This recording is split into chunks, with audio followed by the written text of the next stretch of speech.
Hello दोस्तों, नमस्कार। मैं विकास आप सभी का आपके अपने चैनल ब्रिलियंस टीचर्स एकेडमी पर स्वागत करता हूं।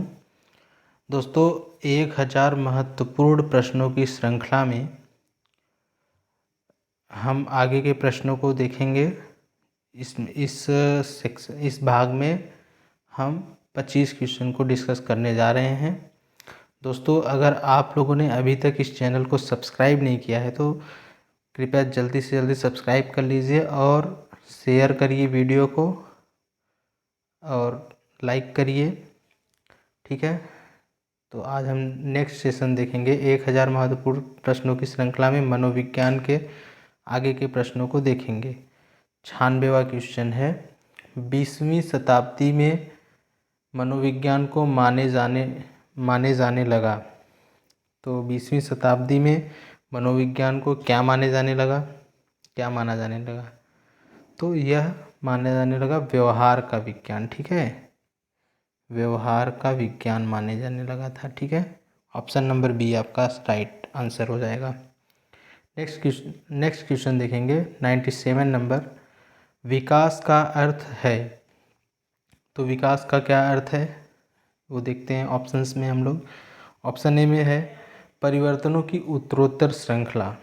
ऑप्शन बी में है परिपक्वता एवं अनुभव के फलस्वरूप होने वाले परिवर्तनों की श्रृंखला।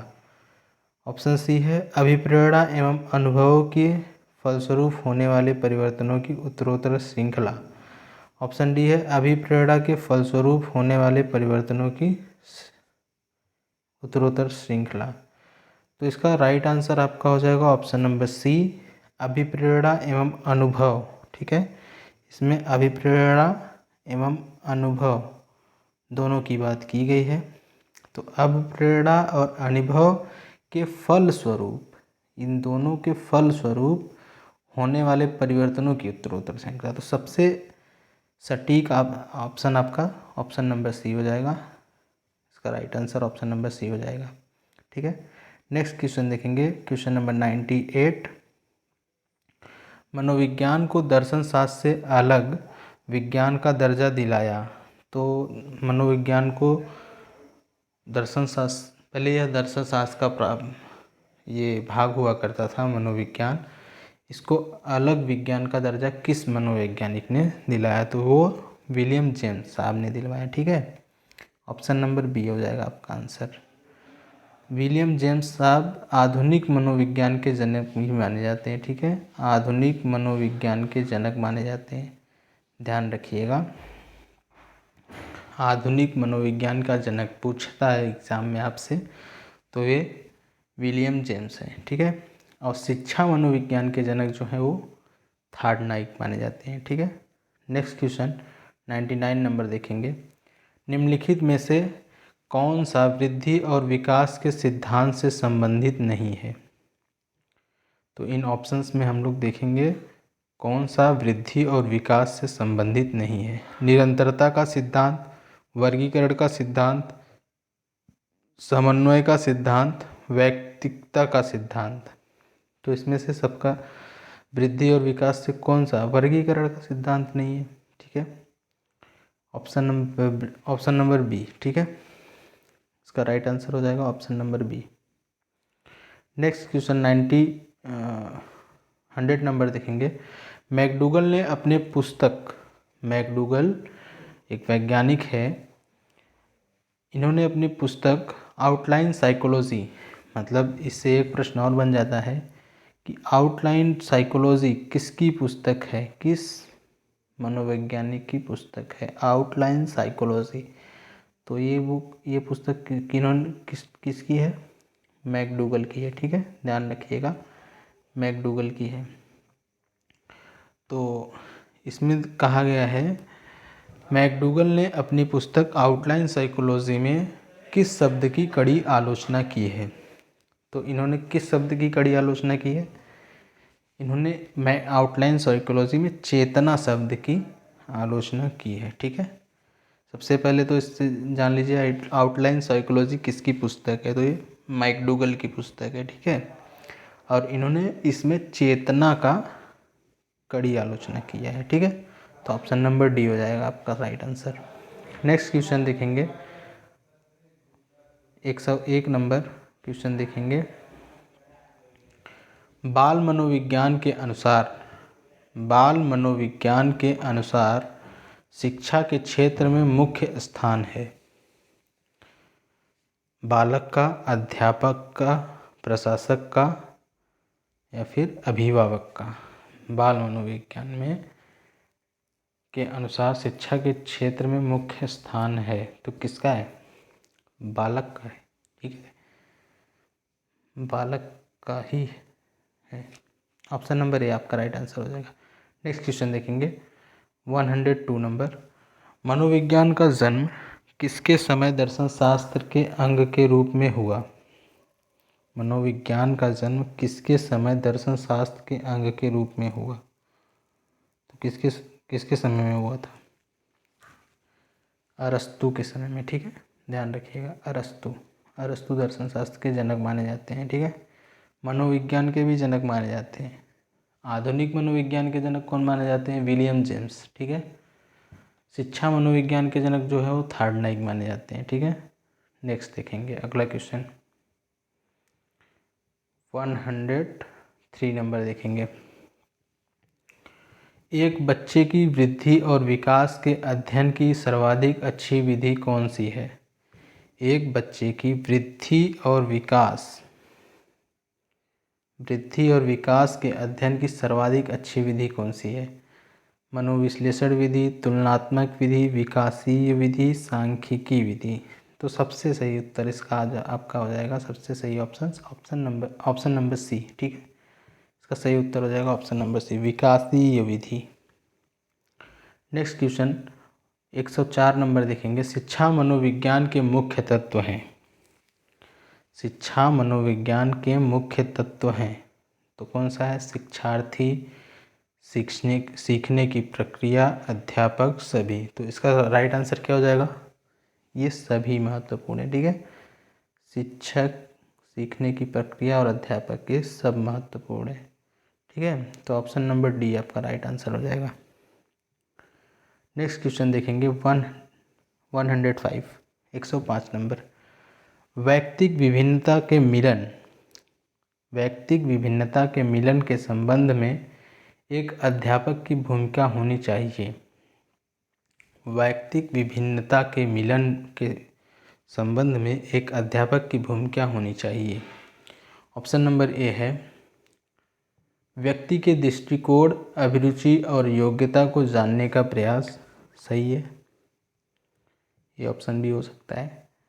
और व्यक्ति आधारित पाठ्यक्रमों को उनकी आवश्यकता के अनुसार जानने की कोशिश। ठीक है, अनुसार है ये, यहाँ पे संशोधन कर लीजिएगा आप लोग। व्यक्ति आधारित पाठ्यक्रमों को उनकी आवश्यकता के अनुसार जानने की कोशिश। तो ऑप्शन नंबर सी इसका सही आंसर हो जाएगा। दोनों ऑप्शन ए एंड बी। ठीक है, मतलब option number A and B दोनों है। यहाँ पे ए एंड बी होना चाहिए था, आपका 1 एंड 2 हो गया है, इसको ज़रा ध्यान दीजिएगा। ठीक है, ऑप्शन नंबर सी आपका सही हो जाएगा। नेक्स्ट क्वेश्चन देखेंगे 106 नंबर। सर्वप्रथम मनोविज्ञान को किस विज्ञान के अध्ययनकर्ता के रूप में स्वीकार किया गया? सर्वप्रथम मनोविज्ञान को किस विषय के अध्ययनकर्ता के रूप में चुना गया? ऑप्शन है मन, आत्मा, चेतना, व्यवहार। तो बताइए ऑप्शन नंबर, इसका कौन सा आंसर हो जाएगा आपका? आत्मा। ठीक है, आत्मा का। ऑप्शन नंबर बी, सर्वप्रथम मनोविज्ञान को किस विषय के अध्ययनकर्ता के रूप में स्वीकार किया गया था? तो मनोविज्ञान को पहले आत्मा का मनोविज्ञान कहा जाता था, आत्मा का विज्ञान। ठीक है, option number B. Next question देखेंगे 107 नंबर। निम्न में से कौन सा मूल्यांकन के त्रिकोण का भाग नहीं है? निम्न में से कौन सा मूल्यांकन के त्रिकोण का भाग नहीं है? शैक्षिक उद्देश्य, मूल्यांकन, शिक्षण अनुभव, अधिगम अनुभव। तो क्या ऑप्शन हो जाएगा? कौन सा आंसर हो जाएगा आपका? ऑप्शन नंबर सी आपका आंसर हो जाएगा। ठीक है, शिक्षण अनुभव निम्न में से कौन सा मूल्यांकन के त्रिकोण का भाग नहीं है? तो शिक्षण अनुभव मूल्यांकन के त्रिकोण का भाग नहीं है। आप अधिगम मतलब होता सीखने से मूल्यांकन करते हैं, मूल्यांकन के से मूल्यांकन करने का शैक्षिक उद्देश्य क्या है उससे मूल्यांकन कर लेंगे, लेकिन शिक्षण अनुभव से आप किसी का मूल्यांकन नहीं कर सकते किसी बच्चे का। ठीक है, नेक्स्ट ऑप्शन देखेंगे 108 108 नंबर। निम्न में से कौन सी समस्या शिक्षा मनोविज्ञान के क्षेत्र में आती है?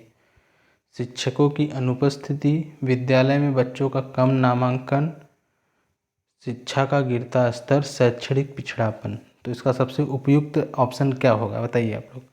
ऑप्शन नंबर डी होगा। ठीक है, शैक्षणिक पिछड़ापन। इसका सही उत्तर शैक्षणिक पिछड़ापन होगा। शैक्षणिक पिछड़ापन के कारण शिक्षा मनोविज्ञान के क्षेत्र में आती है समस्या। ठीक है, शैक्षणिक पिछड़ापन के कारण समस्या आती है शिक्षा मनोविज्ञान के क्षेत्र में। नेक्स्ट क्वेश्चन देखेंगे 109 नंबर। थार्डनाइक के व्यक्तित्व के वर्गीकरण का आधार है शारीरिक गठन और शक्ल सूरत, रचनात्मक और मौलिकता, समायोजन और बुद्धि, चिंतन और कल्पना। बताइए, ऑप्शन नंबर डी इसका सही उत्तर होगा, चिंतन और कल्पना। ठीक है, ऑप्शन नंबर डी इसका सही उत्तर हो जाएगा। नेक्स्ट क्वेश्चन 110 नंबर देखेंगे। शिक्षा के प्रति मनोविज्ञान का सबसे महत्वपूर्ण योगदान निम्न में से कौन सा है? शिक्षा के प्रति मनोविज्ञान का सबसे महत्वपूर्ण योगदान निम्न में से कौन सा है? तो ऑप्शन ए है शिक्षा के महत्वपूर्ण लक्ष्यों को पता लगाना। शिक्षा के महत्वपूर्ण लक्ष्यों का पता लगाना, व्यक्तिगत गुणों के आधार पर शिक्षार्थियों का विभाजन, मानव व्यवहार का ज्ञान प्रदान करना, अध्यापक द्वारा उचित शिक्षण विधियों को अपनाने में सहायक होना। तो इसमें सबसे सही आंसर क्या हो जाएगा आपका? सबसे उपयुक्त ऑप्शन कौन सा होगा? Option number D. ठीक है, अध्यापक द्वारा उचित शिक्षण विधियों को अपनाने में सहायक होना जो है वो शिक्षा के प्रति मनोविज्ञान का सबसे महत्वपूर्ण योगदान होता है। नेक्स्ट क्वेश्चन देखेंगे 111 नंबर। निम्न में से कौन अधिगमकर्ता को अधिक स्वतंत्रता देता है? संरचनावाद। निम्न में से कौन सा अधिगमकर्ता को यानी सीखने वाले को, ठीक है, अधिगमकर्ता कौन है? सीखने वाला को अधिक स्वतंत्रता देता है। तो संरचनावाद, क्रियाशीलतावाद, व्यवहार, सृजनशीलतावाद। तो इसका सबसे उपयुक्त ऑप्शन क्या हो जाएगा? Option number D. सही आंसर क्या होगा? ऑप्शन नंबर डी, सृजनशीलतावाद। ठीक है, option number D. Next question देखेंगे 112 नंबर। निम्न में से कौन से विचारक के अनुसार शिक्षा व्यक्ति की भीतरी शक्तियों को उभारने की प्रक्रिया है? तो ये हैं 112 नंबर का आंसर आपका हो जाएगा ऑप्शन नंबर बी, पेस्टोलॉजी। ठीक है, भीतरी शक्तियों को उभारने की प्रक्रिया की बात की जाए तो आप आंसर टिक करिएगा पेस्टोलॉजी। ठीक है, option number B. Next question देखेंगे 113 नंबर। जब शिशु अपनी आँख, कान व हाथ के संबंध में सोचते हैं, जब बच्चा क्या करता है? जब अपने आँख के बारे में सोचता है, कान के बारे में सोचता है या हाथ के बारे में सोचता है, तो ये निम्नलिखित में से कौन से स्तर में शामिल होते हैं? मूर्त संक्रियात्मक स्तर, पूर्व संक्रियात्मक स्तर, इंद्रिय जनित स्तर, अमूर्त संक्रियात्मक स्तर। तो ये इंद्रियों के बारे में अपने सोच रहा है बच्चा, अपनी आँख के बारे में, कान के बारे में, हाथ के बारे में, तो ये सब इसकी इंद्रियां हैं। तो इंद्रिय जनित स्तर पे। ठीक है, ऑप्शन नंबर सी इसका राइट आंसर हो जाएगा, option number C. Next question देखेंगे 114 नंबर। निम्न में से कौन सा कथन शिक्षा मनोविज्ञान के अर्थ को सबसे अधिक ढंग से प्रकट करता है? तो सबसे अधिक सही ढंग से प्रकट करता है।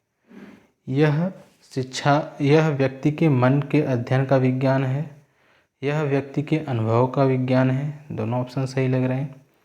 इसका संबंध केवल व्यक्ति की सामाजिक प्रक्रियाओं से है, ये निगेटिव ऑप्शन दे रहा है, निगेटिव सेंस दे रहा है ऑप्शन।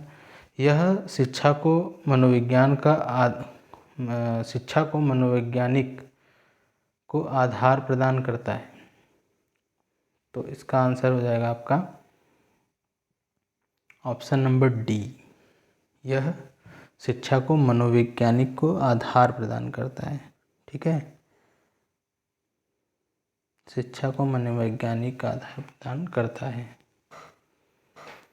निम्न में से कौन सा कथन शिक्षा मनोविज्ञान के अर्थ को सबसे